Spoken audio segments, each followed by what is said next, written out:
শ্রী শ্রী লোকনাথ ব্রহ্মচারীর ৩০০ বছরের আবির্ভাব দিবস উদযাপন অনুষ্ঠান হল কলকাতার বিপ্লবী নলিনী গুহ সভাগৃহে।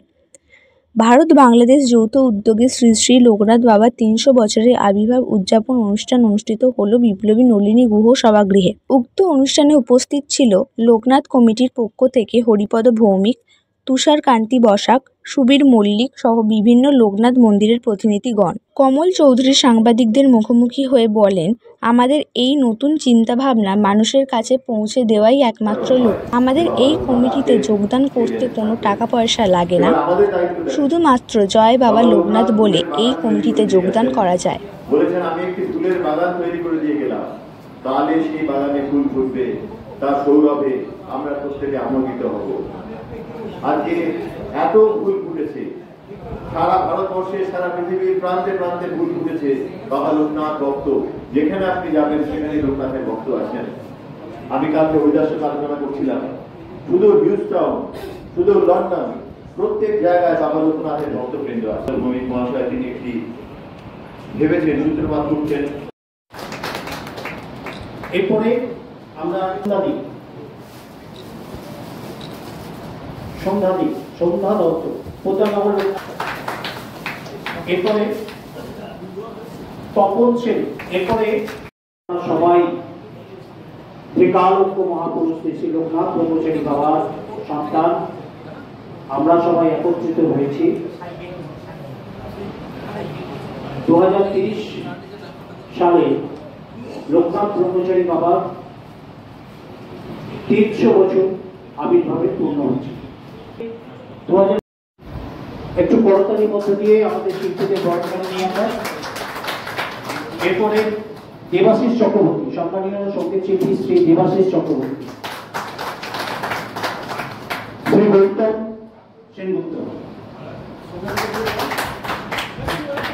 আমরা আমাদের শিল্পীদের অসীম পাকড়াজি, অসীম পাকড়াজি। আমরা সঙ্গীত শিল্পীদের সঙ্গে আমাদের পরিচয় করালাম আমাদের এই সংগঠনে এবং লোকনাথ জগতে যারা সঙ্গীত পরিবেশন করেন সারা বছর বিভিন্ন অনুষ্ঠানে। বাবা লোকনাথে বলে আপনিয়েছি কাঁধে তোলে, সবাই মিলে যায় বাবা লোকনাথে বলে আপনিয়েছি কাঁধে তোলে। জল ঢালবো গিয়ে বাবার মন্দিরে, জল ঢালবো গিয়ে বাবার মন্দিরে, চলেছি তাই আজ গলে গলে, জয় বাবা লোকনাথ বলে আপনিয়েছি কাঁধে তোলে, জয় বাবা লোকনাথ বলে আপনিয়েছি কাঁধে তোলে।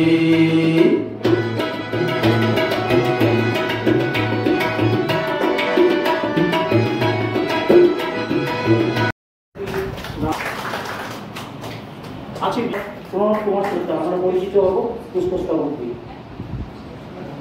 মানিক বাগ,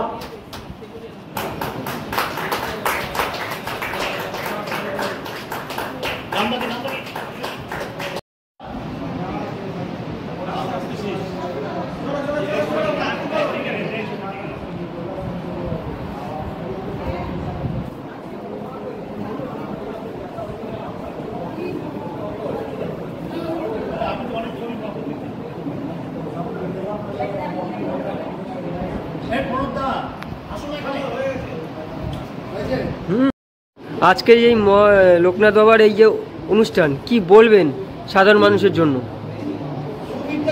সকলে সমালোচনার ঊর্ধ্বে উঠে সকলে ভালোবাসুন। লোকনাথ বাবার কাছে গেলে পরে সকলকেই মিষ্টি দিয়ে বলতে মিষ্টি কথা, তোদের কথা মিষ্টি হোক, তোদের ব্যবহার মিষ্টি হোক, তোরা মিষ্টি হলে জগৎ মিষ্টি হবে। জগৎ মিষ্টি করার জন্য যিনি এসছেন সেই বার্তাটা আমাদের মধ্যে না রেখে শুধু দলাদলি করেই শেষ হয়ে যাচ্ছে। এইটার থেকে যেন সকলে ঊর্ধ্বে ওঠে, এটাই হচ্ছে সবচেয়ে বড় কথা।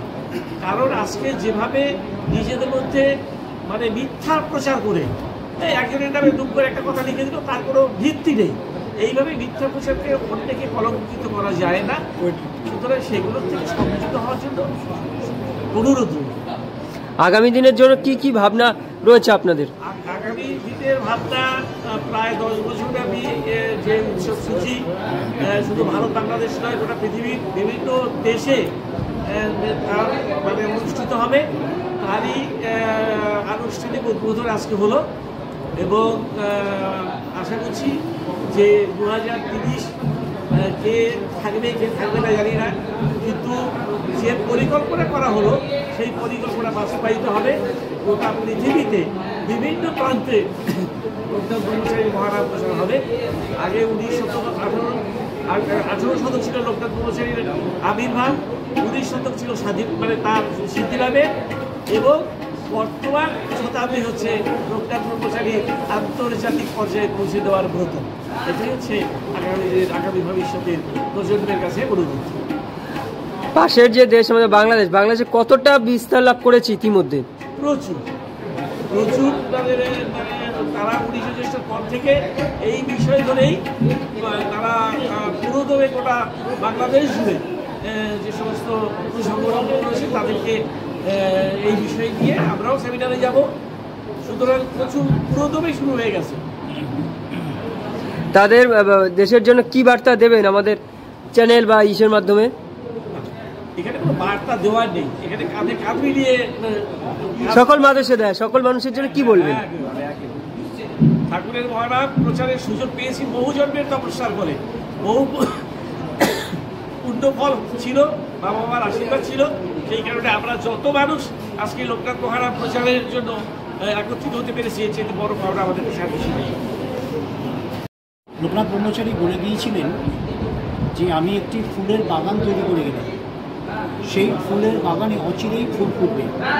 তো আমরা সবাই, সমস্ত গুরু ভাইয়েরা এবং সমস্ত গুরু বোনেরা, লোকনাথ ব্রহ্মচারীকে যারা আমরা বাবা বলি, তা আমরা সবাই মিলে একত্রিতভাবে একটি ঋণে সুতোর মালা রাখতে চলেছি, যার আমাদের পথপ্রদর্শক আমাদের গুরুপদদা, যিনি বিভিন্নভাবে তার গবেষণার মধ্য দিয়ে উনি আমাদের এই 10 বছরের যে বাবার যে কর্মকাণ্ড, সেই কর্মযোগ আমাদের সামনে তুলে ধরেছেন। সেটাকে মান্যতা দিয়ে আমরা 10 বছর ধরে যে কর্মকাণ্ড করতে চলেছি, তা অলরেডি আমরা 2022 সালে বাবার সিদ্ধিলাভের 200 বছর পালন করেছি, এবং 2030 সালে বাবার আবির্ভাবে 300 বছর পূর্ণ হচ্ছে। সেই 300 বছরকে মাথায় রেখে এবং প্রতিটা বছর অর্থাৎ 2024, 25, 26, 27, 28, 29, 30 এই প্রতিটা বছরে বাবার যে কর্মকাণ্ড রয়েছে বা বাবার যে বিভিন্ন লীলা রয়েছে, সেই লীলাকে মানুষের সামনে তুলে ধরার জন্য আমরা সেই ঋণী সুতোর মালা গাচ্ছি। সমস্ত লোকনাথ প্রতিষ্ঠান, সমস্ত লোকনাথ ভক্তদের নিয়ে আমরা এই কাজ করছি। আমাদের মধ্যে কোনো ভেদাভেদ নেই, কোনো ছুতমার্গ নেই, সবাই আসতে পারেন এই সংগঠনের ছাতার তলায়।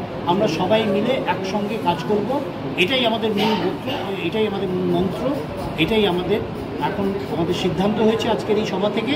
এবং আজকের এই সভায় পশ্চিমবাংলার বিভিন্ন রাজ্য থেকে, আপনারা দেখলেন যে বিভিন্ন রাজ্য না করে বিভিন্ন জেলা থেকে, পশ্চিমবাংলার বিভিন্ন জেলা থেকে আপনারা নিজেরাও দেখেছেন যে প্রত্যেক লোকনাথ মন্দিরের প্রতিনিধিরা এসেছিলেন, তারা সহমত পোষণ করেছেন, সহমত পোষণ করেই এই মন্দির থেকে গেছেন তারা আজকের এই সভা থেকে। তো আসুন আমরা সবাইকে এই বার্তাই দিতে চাইছি, লোকনাথ পরিবার আমরা গঠন করছি, আমরা সবাই মিলে একটা লোকনাথ পরিবারের সদস্য। সেই সদস্য হয়ে আমরা আমাদের প্রত্যেকের মধ্যে দোষ ত্রুটি ভুলভ্রান্তি থাকতে পারে, সেটাকে শুধরে নিয়ে আমরা বাবার সেবা করি, বাবার প্রচার করি, বাবার কাজ করি। এই সংগঠনে সাধারণ মানুষ যদি যোগদান করতে চায় কি কর্মসূচি বার্তা থাকবে তাদের জন্য? আমাদের সংগঠনে সবাই আসতে পারেন, আমাদের কোনো ভেদাভেদ নেই, জাতি ধর্ম বর্ণ নির্বিশেষে প্রত্যেকে আসতে পারেন। লোকনাথ জগতের যত সংগঠন আছে, যত বাড়ির মন্দির আছে, যত ভক্ত আছেন, সবাই আসবেন, কিচ্ছু করতে হবে না। শুধু আপনি জয় বাবা লোকনাথ বলে আমাদের সঙ্গে গায়ে গা মিলিয়ে গা ভাসিয়ে দিলেই, কাঁধে কাঁধ মিলিয়ে আমাদের সঙ্গে চললেই, তাই তিনি এই পরিবারের সংগঠনের সদস্য। আমাদের এর জন্য আলাদা করে কোনো রকম আমরা বাধ্যবাধকতা রাখিনি, কোনো রকম কোনো সিস্টেম রাখিনি, কোনো অসুবিধে নেই। চাঁদা পয়সা বা কোনো রকম কোনো উৎকোচ বা কোনো রকম কোনো বাধ্যবাধকতা নেই এই সংগঠনে যোগদান করতে গেলে। মানে যে কোনো সাধারণ মানুষ এসে শুধু জয় বাবা লোকনাথ বলেই কর্মযোগ্যে নাম এন্ট্রি করতে হবে, নাম এন্ট্রি করে নিতে হবে। কার্ডও দেবো আমরা, আন্তর্জাতিক পরিবারিক কার্ড। আমরা আন্তর্জাতিক পরিবার যে তৈরি করছি তার একটা মেম্বারশিপ কার্ডও দিয়ে দেবো আমরা। তার জন্য কোনো পয়সা লাগবে, তার জন্য কোনো পয়সা লাগবে না। এবং আমাদের একটা ফর্ম তৈরি করেছি, সেই ফর্মটা ফিল আপ করলে তিনি সদস্য হয়ে যাবেন, তার জন্য কোনো পয়সা লাগবে না। বারবার যেটা বলছি আমরা, এর জন্য কোনো পয়সা, কোনো রকম কোনো অনুদান আমাদের কাছে লাগবে না, লাগবে না, লাগবে না। কেউ এই ভুল বার্তা নিয়ে যাবেন না যে আমাদের কাছে আসলে কোনো পয়সা করি লাগবে না, এরকম কোনো ব্যাপার নেই আমাদের। আপনারা বলছেন লাগবে না, ঠিক আছে, কিন্তু আপনাদের পাশাপাশি যদি কেউ যদি নাম ভাঙিয়ে যদি ই করতে চায়, কি বার্তা তাদের জন্য? দায়িত্ব সেটা সে বুঝবে। কেউ যদি আমাদের নাম ভাঙিয়ে করে, তার রেসপন্সিবিলিটিটা তার, দায়িত্বটা তার, পাপটা তার। এবং আমরা যদি জানতে পারি, আমরা তখন সিদ্ধান্ত নেব তার বিরুদ্ধে কীভাবে কী পদক্ষেপ নেওয়া হবে।